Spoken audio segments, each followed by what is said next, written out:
பிரதமர் இன்னைக்கு தியானத்துல ஈடுபடுறாரு கன்னியாகுமரியில, அது எப்படி பாக்குறீங்க? தேர்தல் சமயத்துல அந்த மாதிரி ஈடுபடக்கூடாதுன்னு காங்கிரஸ் கட்சி, திமுக கட்சி புகார்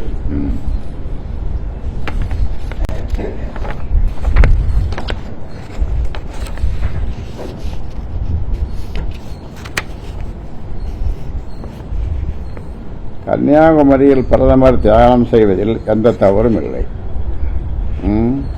தேர்தல் நடத்தை விதிகளுக்கும் இதற்கும் தொடர்பு இல்லை. தியானம் மேற்கொள்வது ஒவ்வொரு தனிநபரின் உரிமை. நாளைக்கு நீங்கள் கூட தியானம் பண்ணலாம் போய், அந்த உரிமை பிரதமருக்கும் உண்டு. பிரதமர் தியானம் செய்வதை மறைமுகமான தேர்தல் பரப்புரையாக கருத முடியாது. கடந்த 2019 தேர்தலின் போதும் இறுதிக்கட்ட தேர்தலின் போது உத்தரகாண்ட் மாநிலத்தில் உள்ள மாநிலத்தில் இமயமலையில் உள்ள கேதார்நாத்தில்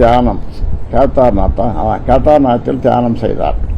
அப்போது எதுவும் பேசாத எதிர்க்கட்சிகள் இப்போது விமர்சிப்பதற்கு காரணம் தோல்வி பயன்தான். அண்ணாமலை ஜெயலலிதாவை ஒரு இந்துத்துவ தலைவர் அப்படின்னு விமர்சிக்கிறாரு. அது அவர் அப்படி பார்க்கறாரு அவரை, அதனால சொல்றாரு. அவருடைய பார்வை அந்த மாதிரி தோணுது. அதுல தப்பு இருக்குது. இல்ல, ஒவ்வொருத்தரும் ஒரு பார்வை இருக்கு. அவரு அந்த அம்மையாரே அப்படி பார்க்கறாரு, அதுல என்ன தப்பு?